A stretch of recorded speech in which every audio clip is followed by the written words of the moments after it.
the more din gihapon nga you would want to fix how you do it. So that's where my pressure is coming from. Do it on your pace, on a child's pace. If it means nga dera kakapot for now sugat, as long as there's a process in OT, the process for hand-dried grasp is a palmar supinated grasp. They start like this. Digital pronated grasp, which aminit next. Then we have static tripod, nga sugat dera kakapot pero whole body nakiwa, and dynamic tripod. Risk lang. Supposedly, amo na init mature grasp. So there's an expectation for kids to be able to do a dynamic mature grasp when their bones are still too little. So if they start at palmar supinate, then let's do that. And actually, I had this comment once na, teacher, pwede ay dun mo iya kakapot kay OT ka man ada. Pero there's been tests actually or research that says that there's no for kids to be able to ride in a digital tripod grasp because this is modern society now. We don't expect them to, we cannot expect na amo good live in perfect grasp. What is perfect to you may also be perfect to the kid, diba? So I want to respect the grasp. Respect the grasp. So we do hand and finger strength, hand-eye coordination, finger dexterity, grasp patterns, bilateral coordination, and full use. These are important for fine motor skills. And something that we also rate is deviation. So, for example, coloring material. Gano'n ba nga makalat itiya ka color? A large figure, pira ka percent it makalat. A medium figure, pira ka percent it kalat. A small pira. And then we go thick bordered, medium bordered, thin border. These are all the patterns that we try to identify when a kid is coloring. Not just coloring neatly. Also, usa pa, color kita, hindi sa ka-figure nga circle, usa lang ka-color. And what if he tried to do two colors? How can he balance these colors?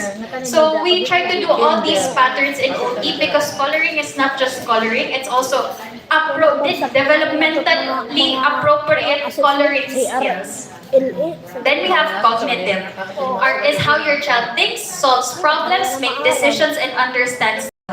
So this is a test. May dako usa na liwat nga workshop nga papahimon, activity nga papahimon. Okay, you follow this.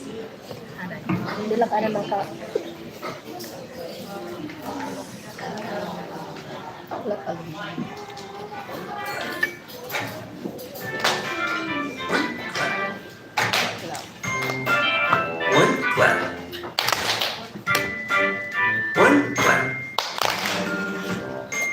Two claps. Two claps. Two claps. Two claps.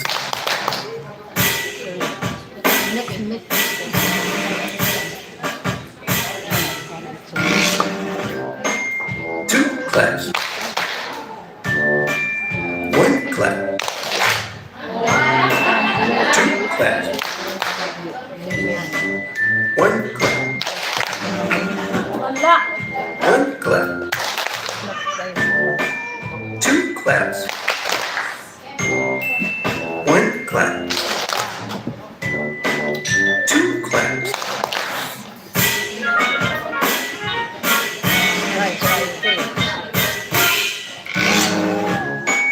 Three claps. Three claps. Three claps. Three claps. Two claps. Two claps.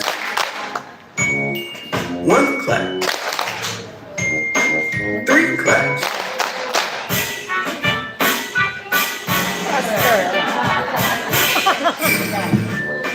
Three claps. One clap. Two claps. One clap. One clap. Three claps. Two claps. Two claps. Okay, so let's look at the premises for cognitive skills.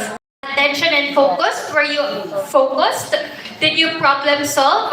Did you have memory of what it meant to have 3 claps, 2 claps, 1 clap? Did you understand the cause and effect? Did you make choices and did you decide on what to do? And for early learning skills, it's matching, sorting, pointing, and identifying. So in cognitive skills, it's more than just thinking. Sometimes parents come up to me and say, I don't know kung ano pag kailangan naman himon. Memorize naman yan, letters, numbers, colors, but it's not just that. Cognitive skills is the use of the things that they already know. It's paying attention and focusing. Kung nasrig, iba lang kasi naglaline yan A to Z, iba lang nagmamatch yan nga tanan nga shapes. Ngayon, when you say, can you give me letter C specifically? Or can we start from letter W? May himo pa niya. If you scatter everything there and add other things, can he discriminate between which are letters and which are not letters? So those are premise of cognitive skills. It's making choices and problem solving and memory. It's not just makarit naman niya mag letters, makarit naman niya mag numbers, memorize man niya wheels on the bus. That's not enough for cognitive skills. Okay, ini behavior. Do you have problems in behavior in school? Okay, so I hope I'm able to explain this properly. So behavior management is something that we do in OT. Somebody asked me if I'm an ABA. I'm not. ABA is another field. It's a subspecialty for behavioral management. More on, I am play certified, which means that I connect with the child more through play and not just through behavior management. But in passing, I want you to know the ABC method. Behaviors are through the ABC model. A is the antecedent, B is the behavior, C is the consequence. For example, antecedent. A child doesn't want to ride, or ano ba, something more practical. A child wants to go to, something. He doesn't like to ride. Okay. Let's go positive. He doesn't like to ride. Antecedent is he doesn't like to ride. Behavior is, we encourage him. We use approaches that you already know. Like, if you finish this, if you finish writing, I will give you slide. Or you will have playtime. The consequence is, he will learn or he will do writing activities because he knows that the consequence for him is positive.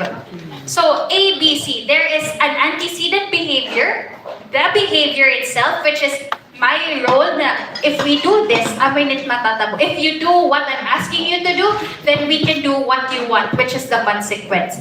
In another note, if we talk about tantrums at home, example, bata, nagbubush siya, aminin niya gusto niya mag-cellphone. Iya himuon, iya igrarantok iya ulo ha floor para matagan niya cellphone. Di mo, because, yung pagrantok at mo ulo phone at floor, agin cellphone. Tapos, tumanan hiya, then he learned that ABC pattern. If I knock or injure myself or hit my head on the floor, regardless if they say no, they will still give it to me because that is the effect or the reward of my behavior. That is ABC. Something that I want to emphasize to parents and teachers is that kids are not innately evil. They're not bad people. It's just they are learning behavior that we're teaching them. If we teach them 1 plus 1 equals 2, then they will know ano ang formula para nakuha niya 2. So if they are teaching them, but for example, nanakit ranantok itiya ulo ha floor, you ignore it, you just make sure that he's in a safe environment, you ignore it, you go on with your day, then he will know na, okay, this pattern is not working, I will look for something else that works. And what works if I say, if you want this cell phone, you finish your homework first. Then he will know that if I finish my homework, then I will get cell phone. So that's the positive and negative reinforcement or the reward system. We cannot assume that era good talaga hindi gitutuyo kay ano. Yes, gitutuyo nila kay that's the pattern that they learn. So let's look at it in the Pavlov. Familiar ba ka mo kan Pavlov? Conditioning. So that's it. If may dala dog, Pavlov learned that if there's dog, his dog would salivate. But if he would ring the bell, his dog is not salivating. If he rang the bell while serving food, there is salivation. if he just rings the bell, na automatic na sa live aid. So this is the condition that you are implementing to the kid. So what we try to do is really positive. We try to do, children learn not just by what we say, but by what consistently happens before and after their behavior. So that's a premise that I want you to know as part of behavior management. That's just scratching the surface, but technically, what we try to do for manipulative behavior, something nga, pinaka-practical nga. Because the kids like to go to the clinic, they like to play with us. When nagdi-disrupt na here at class, and when we say, you want to go home, you can just go home. We literally bring them outside. And when they're at the door, then they say, no, I will listen na. So we bring them back, and then that's when they listen. So more or less, it's just having a bargaining chip with what you want them to do and what they should be doing. Okay, 5 of the most common medical conditions that impact learning. What are the features and management? We're gonna go deeper now. So I feel like this has already been covered, but in an OT perspective, this is what I want you to know. Pag may video niyan, hindi nila ako mapapicture kayo. Diba? It's okay. Diba kasi nga part, sorry, di rin nasi-sensor.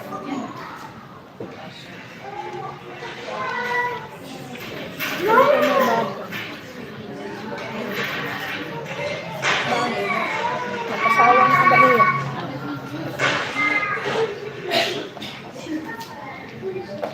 So autism is a spectrum. There are no two students with autism that are the same. At the same way that when a parent asks me, pero hindi ka mamiti yung therapy, diri ko ihap mababaton because there's no hard and fixed rule. Everything, each child is different, the same way that I treat them differently.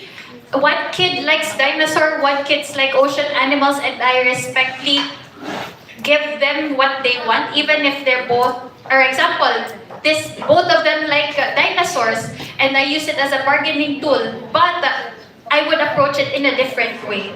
So abilities can range from gifted to needing significant support, and we want to focus on strength as much as challenges.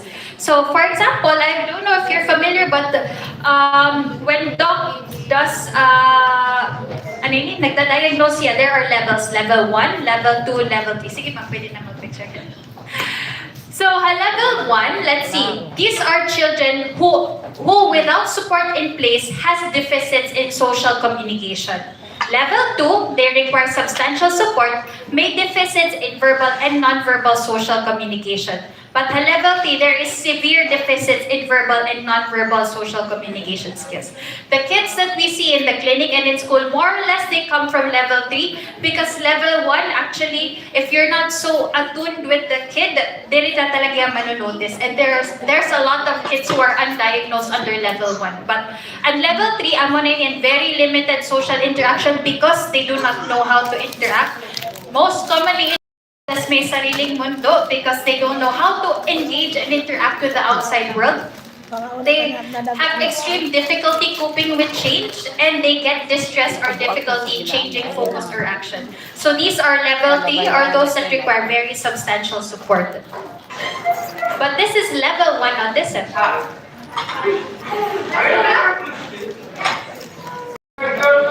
Yeah, I don't know that. But I guess I have to share. Yes, we have to share. Exactly.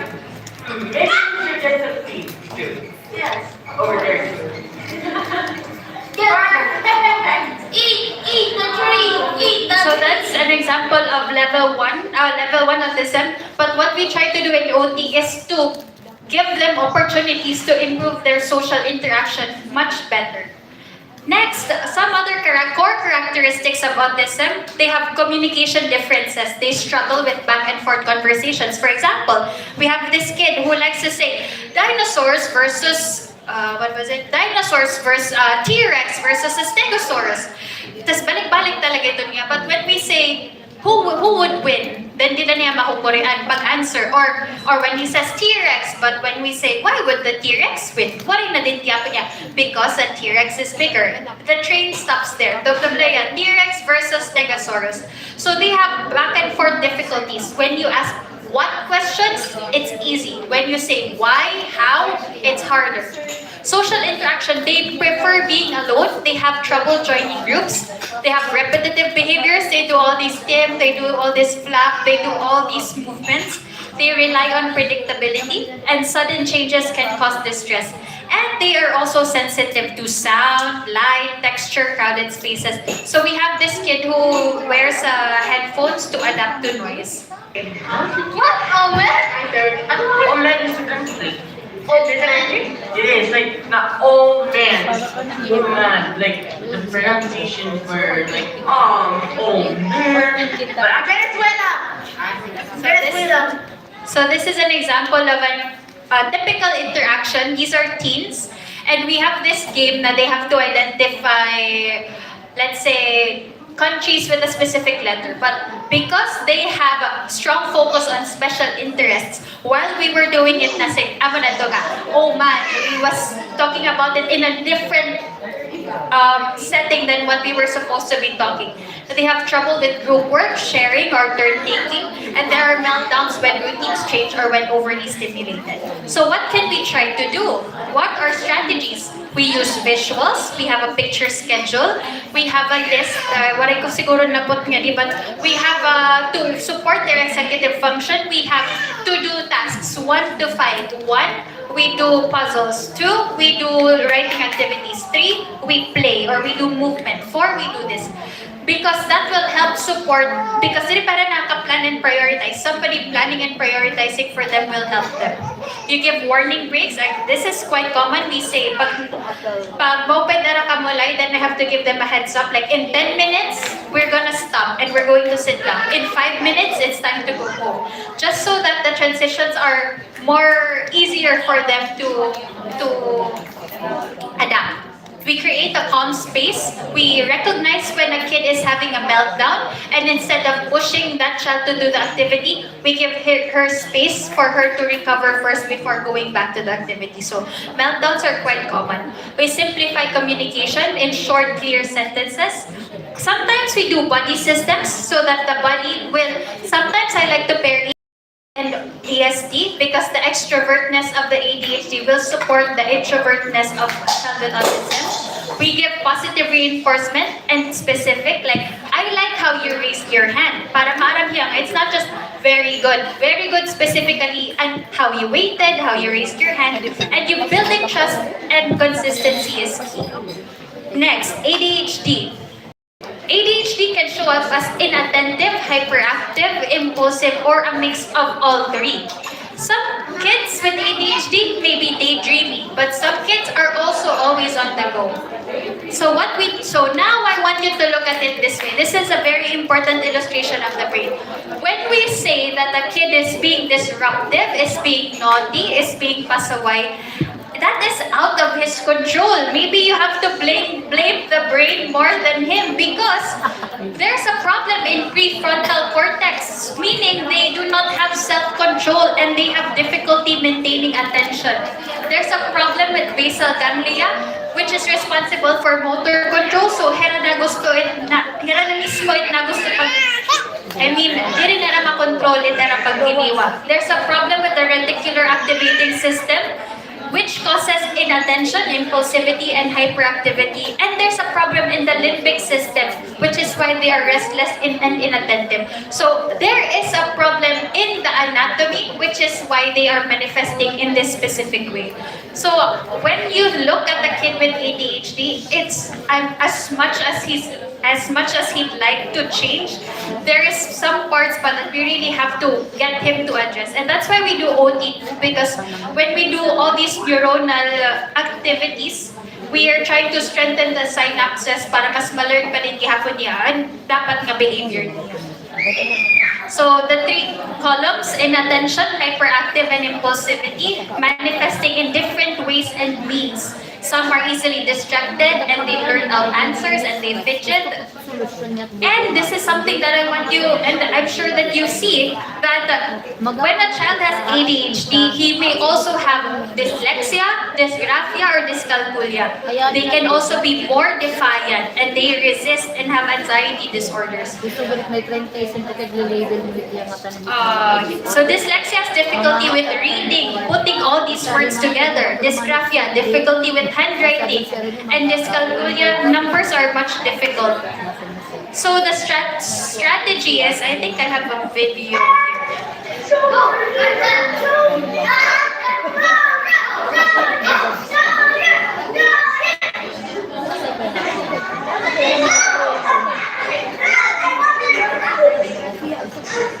So what we try to do in OT is we tire them out, meaning before we put pressure to do sitting down activities, we do a lot of climbing, proprioceptive input, jumping, anything to tire them out, because when the body is tired, the mind can now listen. So that is the formula that we try to do. And I would encourage, and I'm sure that you're already doing this na, as long as makapoy anehara, mas makaka-listen talaga. So we have all these obstacle courses. Okay. Other modifications that we do is we sit them in a ball. So, di ba, reklamo kasi is makiwa talaga hera. So, anong way nga makater nga makiwa hera pero nalingkod la hera? So, we put them in adaptive seating. We put them in adaptive sitting, or we ask them to go do an errand, go to the bathroom para mag-release anay hera. And then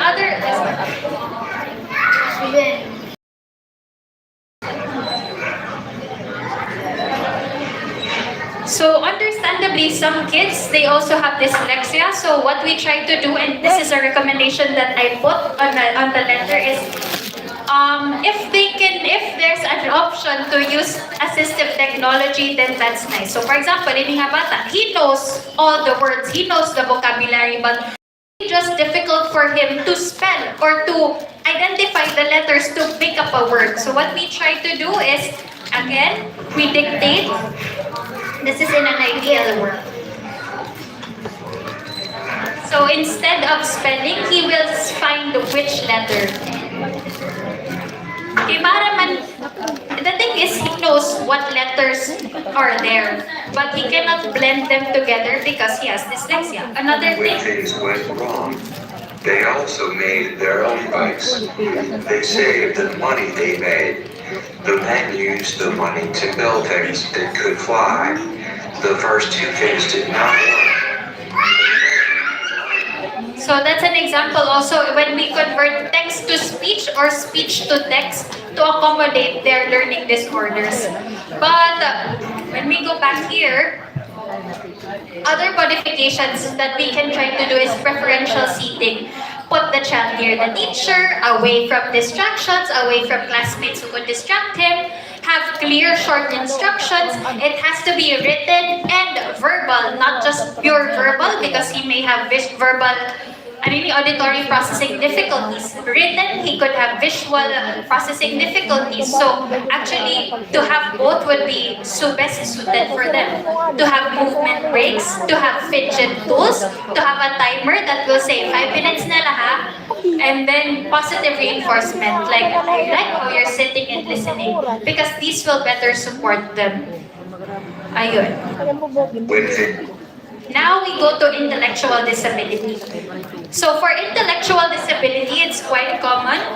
Students with ID learn more slowly than peers. They can achieve a lot but need more repetition, structure, and support. And focus is on functional academics, life skills, and independence. So for students with intellectual disability, there are levels to it. So there's mild, moderate, severe, and profound depending on their IQ level. So when you're giving a child with intellectual disability a task, and if you can identify which level they belong to, then you can see how you can give them the activity. So for example, for mild, the support that a child with mild ID would need is repetition. So they can go to regular school, they can get a job, they can live independently, but they might need support to help them understand complex language, so we can break it down a little bit. For moderate, they need help communicating, for example, by using pictures and other tools. So, but for severe, they may not be able to speak and might communicate using facial expressions. So the thing is, when we give them their activities, it would depend on the level of medical support they need. Because you might be giving them something high, pero bisan ano mo papag-explain, kung dili talaga nila ma-comprehend, dili talaga ma-further the activity. So something that we try to do is we use pictures para mas mag-compare, para mas na-i-input in lesson. So they have slower processing speed, they have difficulty with abstract thinking, there's challenges with generalization, and they have memory difficulties. That's why sometimes it's more repetition. So the challenges is they have keeping up with grade level academics. They may forget yesterday's lesson, and this happens a lot. They have trouble problem solving and sometimes appears dependent. So the modification that I would put on a recommendation for a teacher is if the quiz or the assignment isn't about, example, reading, but it's about understanding the lesson, then maybe the best thing to do is have them how they understood it instead of pressuring them to answer exams. Because if it's more written, I feel like that would be even harder for them. So break tasks into small manageable steps, use visuals. We repeat and practice because after a year now, one of our kids can now write her name in sequence. But that took mastery and confidence. And while the mom keeps telling us, baka, this is what I want to... Sometimes I ask that, do you want to focus on another thing? Like, do you want us to use all our energy into something else? Pero, yakan ni mama nga, no, I really want him to learn how to write her name. So we keep practicing how to write her name. We model tasks, we do peer support, and of course, we celebrate small wins. Okay, now Down syndrome. I think I have a lot of videos for this, but okay. For Down syndrome, of course, it's caused by an extra chromosome. Students with Down syndrome have unique strengths, and they benefit from inclusive classrooms, meaning we adapt to their needs with the right support. So here we have, right now in the clinic, we have 4 children with Down syndrome. 3 of them are in the group, and we also try to give them the same activities as everybody else has with some modifications.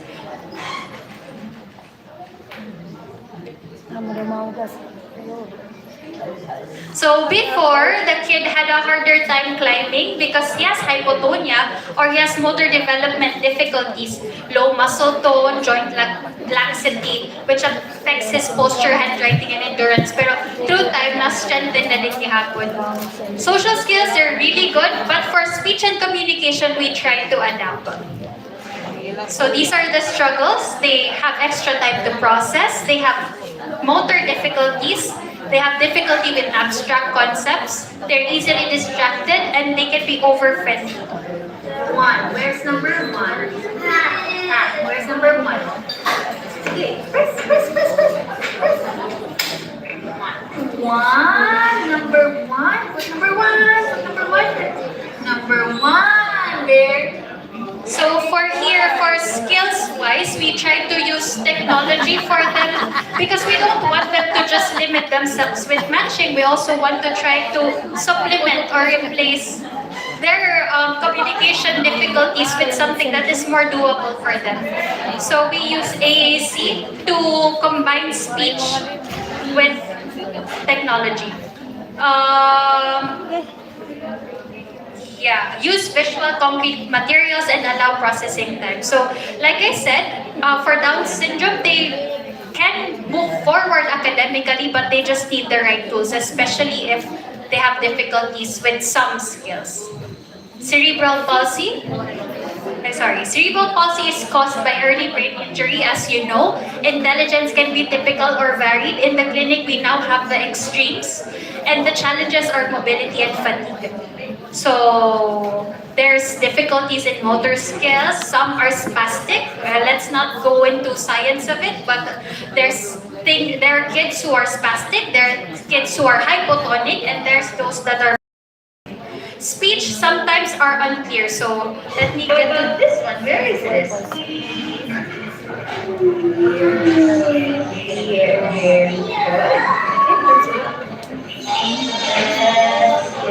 Okay, almost done. How about this one? Where is this? Where?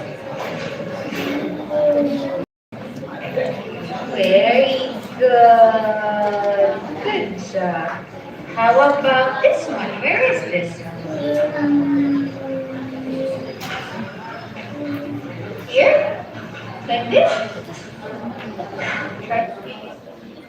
So in this video, you can see that we've adapted to the ways that to support her play. So for this kid, she is spastic quadriplegia with poor speech with poor speech communication skills. And the thing is, this kid hasn't had any academic support for the past 8 years, and the fact that she can even do the puzzles was a surprise for her mom and I. But the thing that taught me for this activity is I cannot limit to them just from their diagnosis that they can't do what other kids are doing. So for example, for this kid, she saw that we were doing puzzles on the other table, so she also wanted to try. And then using some modifications like her pointing and me putting, we were able to still do the activity like anybody her age. So it's just modifying and inclusive activities. So here are now the practical strategies. Why adaptation matters? Research continues to confirm that we can teach students with learning disabilities to learn how to learn. We can put them into a position to compete and hold their own. So, I want to give you time to process this image.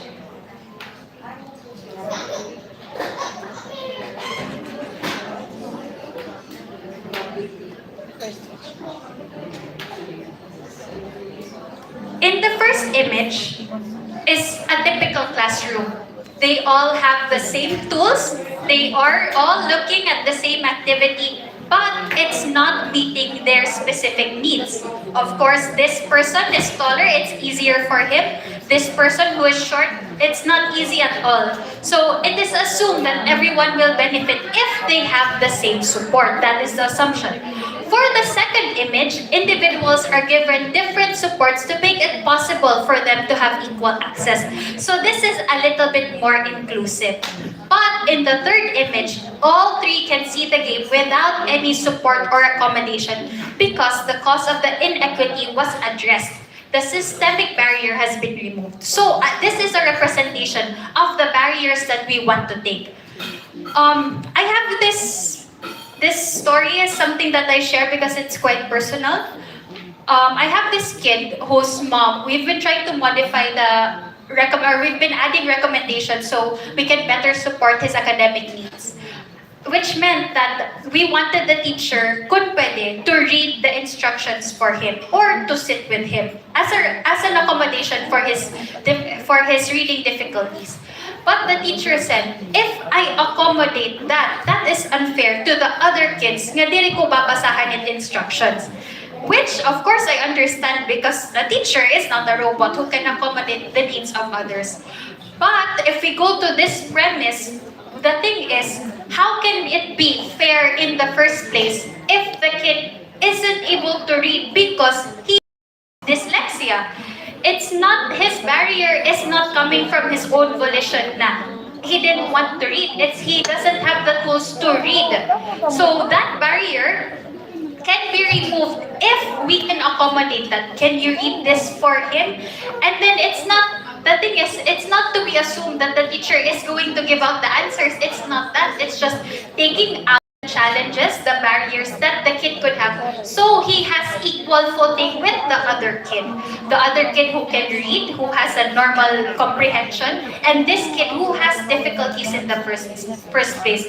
So that is the barrier that we want to try to remove in inclusive education. We want it to be inclusive because we want it to be equal for each kid.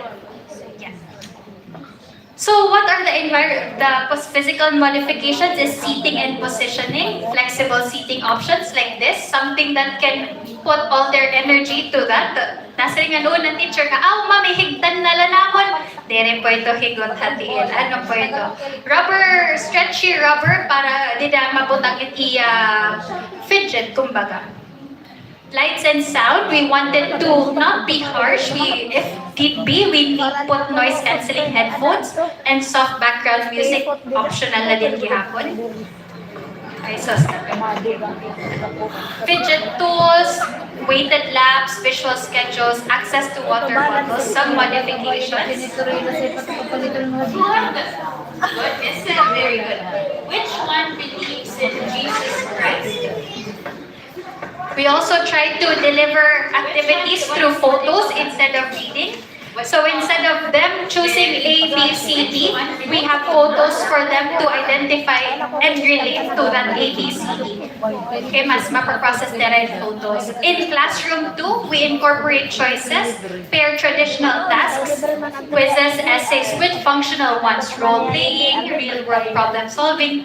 We use small group, and we allow movement-based learning.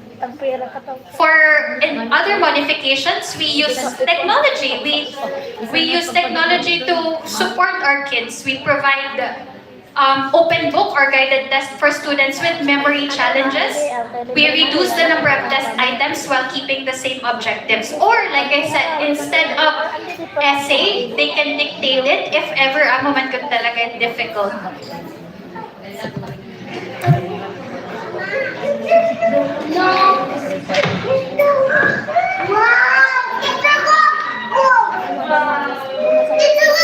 What did you do? Steps, what is that? What did you think?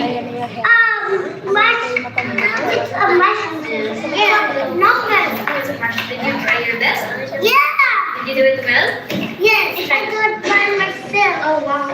So we also try to support them socially and emotionally. We reinforce, we want the motivation to be coming from them to say, look teacher, I did it.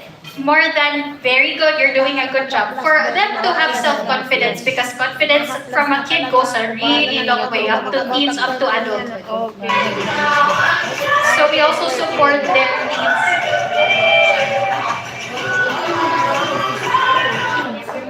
So we have, it depends on classroom climate and culture. And for kids who love K-pop Demon Hunters, this teen group, nag-request hera nga while nagpapazog kay kung diri kasi mag-playhan music, mag-iinaway man hera, may dili gayakan, kontra nga di, may gayakan nga di.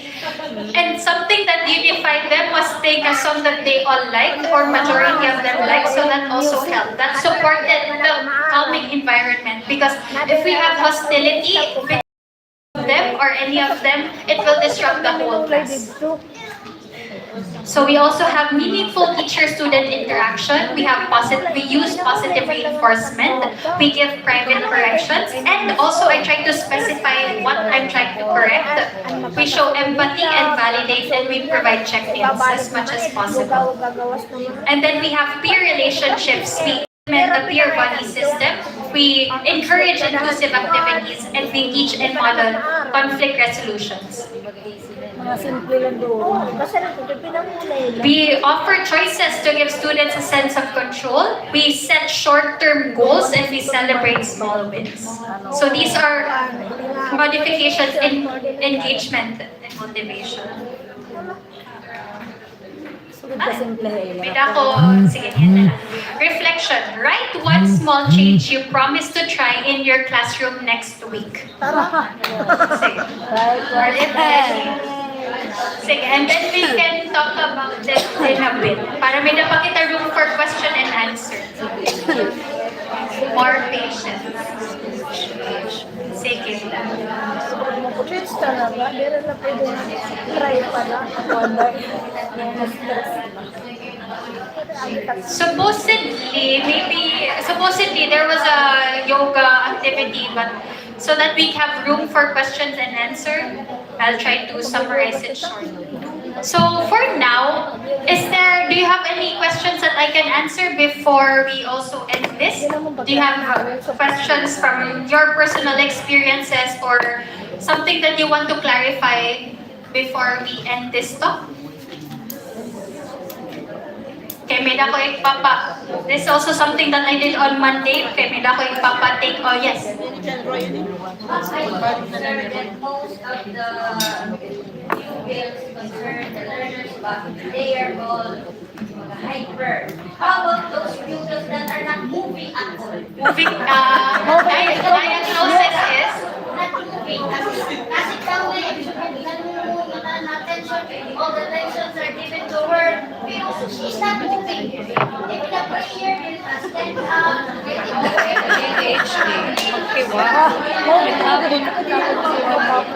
Diagnosis is autism. Sige daw mo. Lagi daw ako ang background, hindi mo pupil.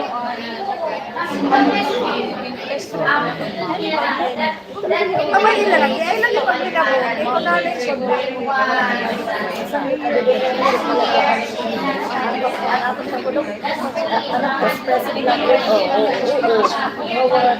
And wait, if you develop the ideas through action.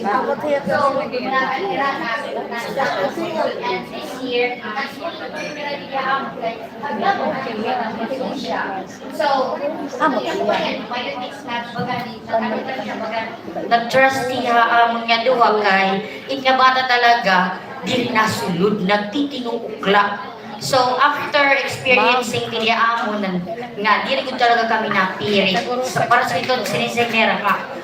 Ipapabayaan lang namin iya what will she do. Pero as we observe kay second quarter naman as of now, na-smile na iya. Okay, for the first quarter, dili niya na-smile. Dili niya na-smile, dili ito na-surat. It's not writing at all, not smiling, not talking. As in, waray good, na-sit down na iya. During prayer, nita nang waray good. Pero ano niya kan unparent? Kaya niya. Ang parent na sir, ma'am, special adata. Waray hiramag pa, doktor. Oo, waray hiramag pa, doktor. Ang parent na nagyakan, diri kami. Kaya kami di mo pwede magyakan, ma'am. So, diri ang pwede, kaya naman kami doktor. So, ang parent nagyakan, ma'am, halabaan na natin pasensya. Kaya mo talaga siya. Amo usually, nagawa si Tia, rani alas 12, alas 5, kay maniya, ginwa one-on-one. Wow, nag-RRI na iya. So, ginwa one-on-one.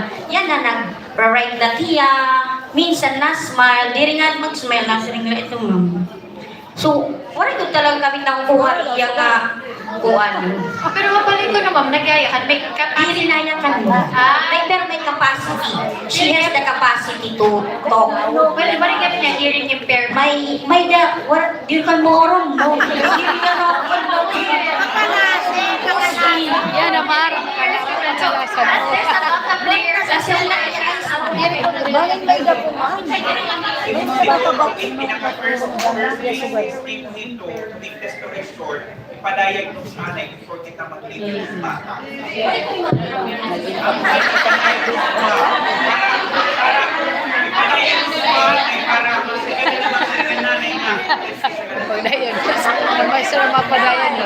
Pero sige, impression-wise, it's true that we have to go through the process na evaluation nanay.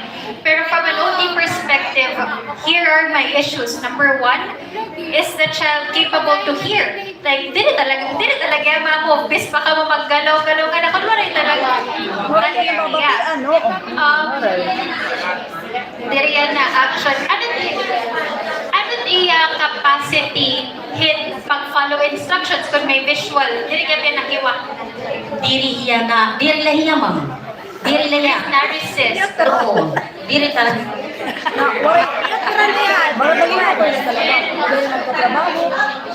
Pagod kapten mo diya ka mo, matigig or matiga. More on behavior. More on behavior. So then there are also layers like, you know, we're not assuming, pero there could be psychological trauma there, other layers of difficulties that's not just limited to learning disorders. Maybe this is an issue that when coming from when she was younger, all these things, but there are a lot of factors affecting it. Pero, hindi ka mo makaka-identify. Something that I would do is identify, it's something na pwede ko i-bait. Like, may naman niya hilig nga artista, bini, waray gihapon ka. That's why, ma'am, we are having a hard time kay siyempre, second quarter na. Ito nanay na project and all, na participate. Ito na bata, dilit na absent. Every month, sir, katanan na activity, api. Pero dilit yan api lang, ma'am. Nakasulod lang. For example, yan scientist day. May niya scientist, costume and all. Pero di kina api, mamadula taligi. Taligi dito, poste. Oo, diri na. Paray, Dili ya bagay na pipiritan. Dahil yan, willingly. nagsusulot niya ma'am, pero di talaga niya participate as in. Awan na yan. Amo lagi nonchalant ka. Nonchalant daw. Nonchalant. Ay, Balik sa rin kasi ni Manuel, balik kasi like, ay rapalay, hindi kita marasan sa mga factor. Pagka kira ka tayo rapalay, na, may nakayan. Manikin, statue dance yun nila. So, dapat Waray kay nanay tatay sir na trabaho printing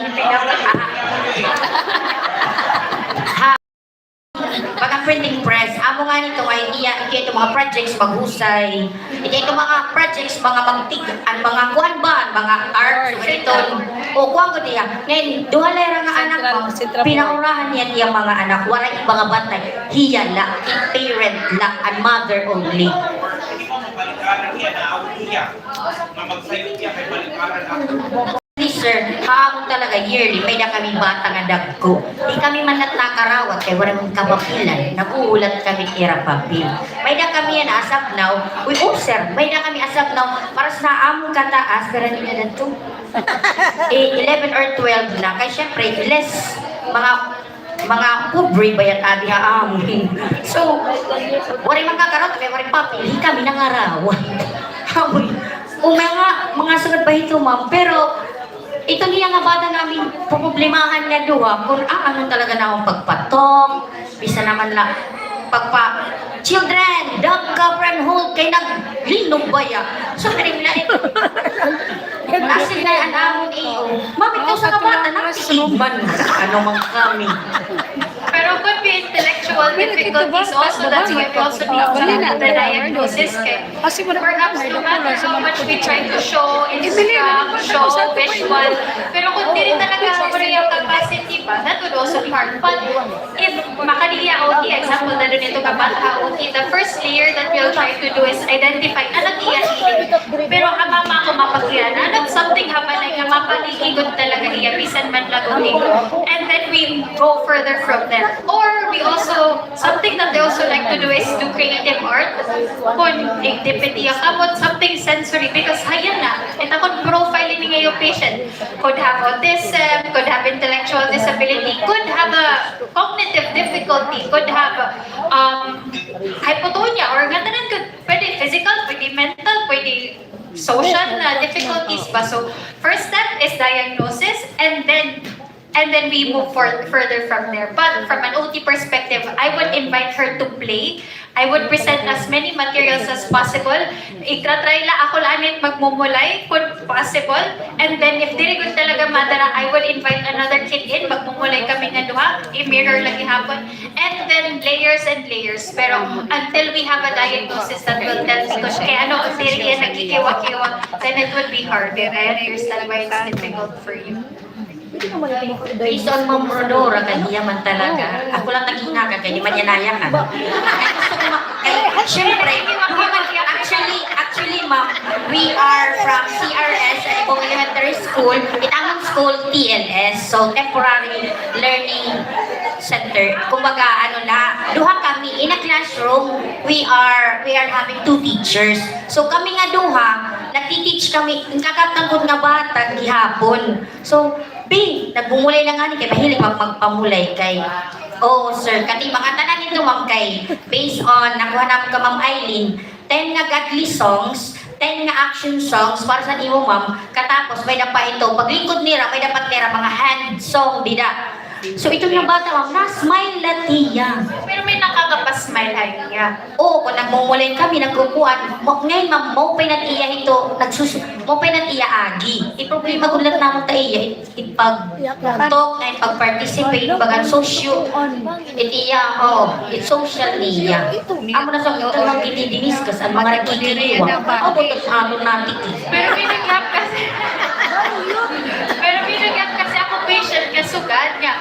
Dili ganyan natin cake, pero ako rin din gihapon. So, anak ko ganyan ko, isan mama ko nag-interview dito, ako kumuhan profile na mama kay, diri ko, marikod talaga. Ginihimulay ni nga bata, diri nga makiwa, magsisinugan, or magina ka niya, I'm depressed. Amo lang yung ibabalik-balik. So, anak ko ganyan mo, parent na lang ako nagkuha. And then, when I learned ko na nag-Agosto, amo nagkinkikin na atubangan, tubtubyan na mismo na curious kung mag-ano. So, part of it is knowing the occupation or what occupies your child's mind and then moving forward from there. Pero the best ko talaga magpa-diagnose atin. Pero I would also say nga, makukurian din gyapon magkuhan profile kung di rin din gyapon diya mag-interact pa during the diagnosis. So, yan mo maton. Bisa pwede pa doktor kung di rin Oh, bisan pa mag-diagnose ng MFAT, masay nga. Pag siring nga, pwede rin talaga. Hindi naiyakan. pag-diagnose. Di ba, baso yung reply. Nonchalant. Pero takot alam ko na. Aray, kaya ang oras. Makita tayo nga Pero kung si mama it ada sulod. kaya man ang pagkabisos, makita tayo nga Kami mga pasulod yung parent, kaya magpasulod nga kami sa maawa ni iba, may nga ng parent at hindi kasi. Pero perhaps this could be a special exception or mamura lang yan. Or ibutang hiyaw sa narong nga waray iba nga kapuguntan talaga para just to profile, just to have a profile and to see what accommodations you can do. Pwede ka dito yung kaya lang itang room from kindergarten to grade 6 o lang. So what it kami spare room. Opo, pare pa kami sir bumalin ha? Pare pa kami bumalin ha new building. Adi pa kami ha TLS. may building na eh. Ay, balik pa You're not mabaton. Sir, mabalhin na kami ha? Mabalhin na kami. Bawi din sa pakyanan pala na kaya wala pa makabalhin. Kaya in fact itong building, the newly con building is ready for occupancy. So I am just wondering why you are not yet there, telling us now that you are still in the TLS, sacrificing for 8 hours a day under the heat of the sun. O may nagadman. Wala nga, hindi naman ito high ceiling, di ba? Yung mga TLS, and typical na TLS. Okay, may question now, Ms. Rodora. Ginhatag ko ba din kanil itong nga bata nga dahil sa pagpa-diagnose? May kwarta ba yan yung school, tigang hospital? So far, sir, Pagyakan na kay banging bata na sukwain, may ginagayakan. So far, sir, yan na kaya nga school year nag-enroll. So, Okay. yan na pala ito yan, maihatag kang sir, na kuhan kay nanalista. Kay last year, wala mo na ito yung mag-eskwela. So, Okay. yan na pala nga school year. Kaya nga, ginhatag mo din kanin mo, sir. Oh, yan na pala nga year. Yan na pala nga school year. Yung budgetan niya. Dirk maharap, sir. Pero, yan na lang school year. Oo. Yan na pala nga. Kaya na pala taong naka-appreciate. Laki nang gani yung bantaron pag pag-ios ang bata, no? Kaya nakabati na ka mo. Oo. Sige, bangin ka mo may sunod na kwarta or kunwaray, shoulder na mo ng division para ma-diagnose din sa mga bata. Thank you, sir. Kaupat na ka mo, igala. Ha? So, may nanatay. Last year, duwan. So, every year, may kakalo mga sugay pa mga bata, sir. Pero kay, di rin man ito naman, sir, pwede iko kay itong parent mismo, di rin man nila nagpapadayag na si Tiraan. Magkunin man ni kami nga teachers, it magkuhan nga. Something is, may dahil differential, hindi rin magtitipag, sir. Since you already have the inputs, the kan attorney and Ma'am Attorney Coriantes today, please document those mga scenarios and yung bata so that you have the evidences to show to the parents na amo nit iya behavior every day, amo nit iya diagnosis. With that, you can recommend for diagnosis. Mahal man ko dito, nasingin ko ang kanina, Beverly, mga pobre manggutan kayo CRS, but not the teachers.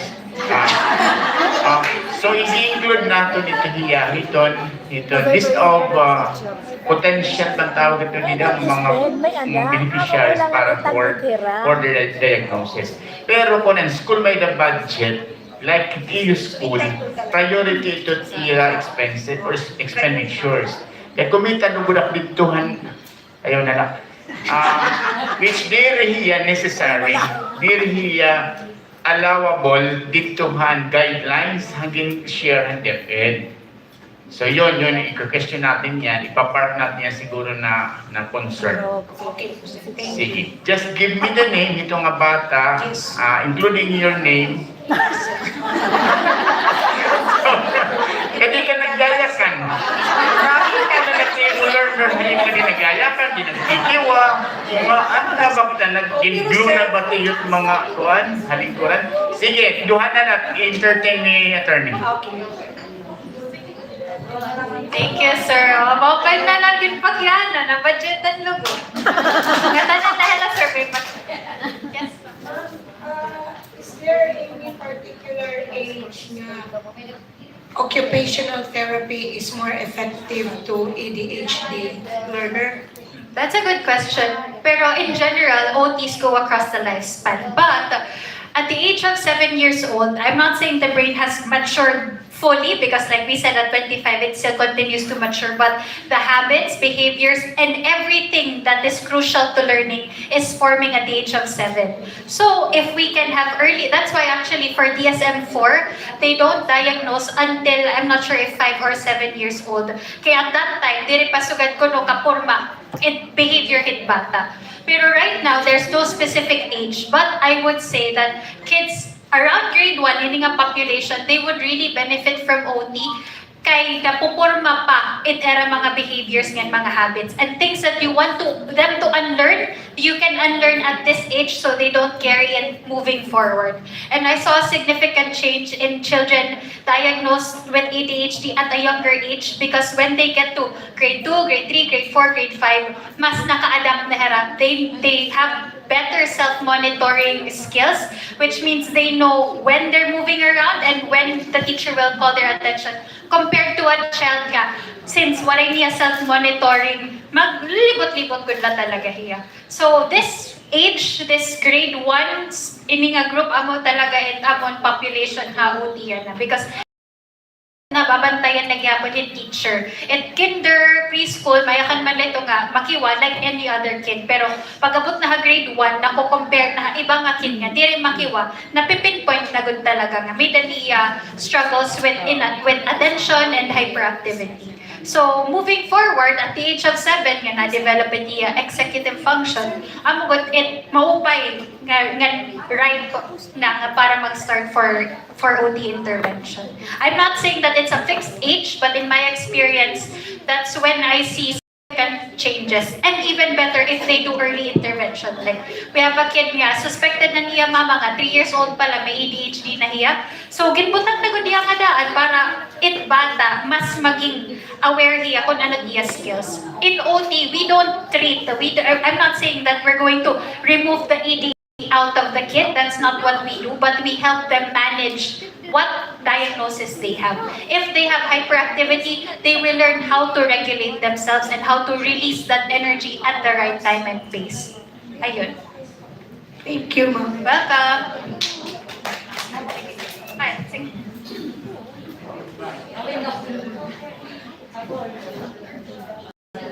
Sige, ma'am. Okay, good morning. My experience is this, for 2 weeks pag-start ko na klase, accept ko yun nga mga kabataan. So, ang natabo inin is, baga na-shock at talaga ako kay, ang isang nga bata nakaturog. Pag mata niya is as in, tanan nga lingkuran, ginlala ko siya ako inside the classroom. Baga na po, ano niya bata, pero giyak na ko yung mga classroom. Alam mo, siguro na ano, ikuha ako sila ng pabay gila, sila ko, ay pagkaringa sa pabay gila. So, pabay ala namon niya, nga nagpinanlabog, ipa-escape na ako ibang mga bata. Adi ng isang nga bata, nadalagan hagawas, sila nga limat ito ang gawas na, mamrusa yung mga estudyante nga isa ato dito, nagpinanlabog, hinbato hagawas. Okay, ano ba ini? Nagkumawas na liwat ako. So paggawas ko, at tugod na niya, nagpinanlabog ko, Kings, come here, get inside. Alam ba yung tubig niya? Ato, diri, iba yan ang mamati hapon. So, ipabayan ko ng liwat dito, gawas, na nagpinanlabogin ba ito? Liwat ng isa, pagbalik ko na, pagalawan na yan, kalma na iya. Liwat ng isa, naglibot-libot dito ang mga room, naglilukso-lukso, tapos nagtitinawa. So, as in, namukuri na talaga na, pagbalik. Grabe talaga na over-stress. Tapos ang isa na liwat, pagsako ko na yung kaliwat ay sa kabata, Ma'am, ang akong lapis, kay kuha niya. Hala ka na kay kuha niya mo, ibalik yung lapis, ibalik. Doon, pwede rin mo niya ibalik siya. No, this is mine, this is mine. Hindi ko niya ibalik ko. Ikabi, ito ka iya, kaya nagtinuok naman isang bata, kay kuha mo, ihata doon niya. Kuha mo doon niya, siya niya. Iya mo niya, ihata. So, ginpupuha ko. Ikaw, adi, kaya dili ini mo, ikuli na ito mo siya niya. Kaya dili mo pa namunga ka mga gamit. Ang gidaw, kaya pagkapot ko iyang kamot, sugad-sugad man niya. Asin na siya, asin dili talaga maharap ko na siyang niya. Imbuno-buno ka ba? Git, no, this is mine. Sari mo niya. O, ginasyak talaga ako, tapos, hindi talaga ako maharap ko na lang mo. As in, so, ang ginhimo na ko talaga ato is, may duha man nga parents no, nga nagkuhulat na gawas, ganyan na ko nga, Mother, wala yun daw na kung mother, pag kita-kita, kaya mag-message anay ako, i-message ko nga, please, kuhaan na imong anak, ang kay kuhaan, so ganini, so, nag-message ako isang parents.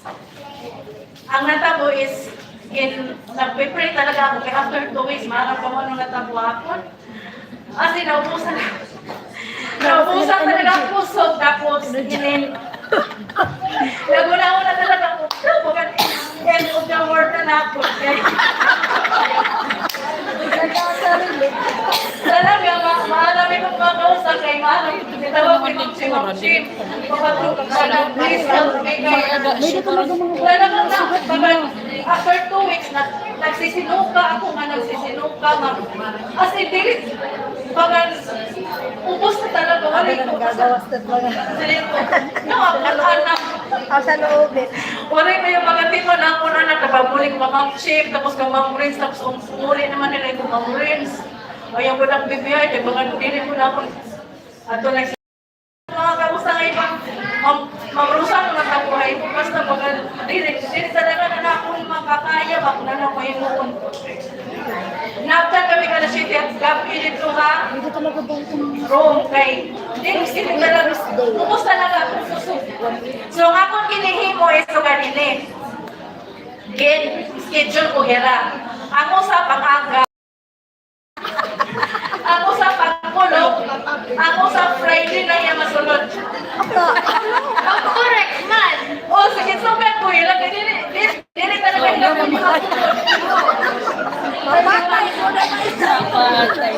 So, hindi mo nga siya nga. Tapos hindi nga kabataan, ang parents na nag-upload sa akin, Ma'am, kain mo lang kay ganan. Para dili ko no mahadlok. Kaya gin-check up na kuno nila ilang anak, Ma'am. Parang magkaroon diferensya. Pero talaga pag kita uli mo yung gawas, may tignan na yung madalagan, tapos maglusulugso, magsitinawa. So, pagkan may dako niya po, pero kaya ka ng parents, pero wala lagi pakita hapon na certificate nga. Nag-check up nila. Basta ilang iyakan, wala ko na diferensya. Kaya makarin mo ko nito mga memorize. Pero memorize na talaga niya. Makarin, hindi ko niya, pero may kanya na memorize. Ito mga, ito rin pa mama, awanti.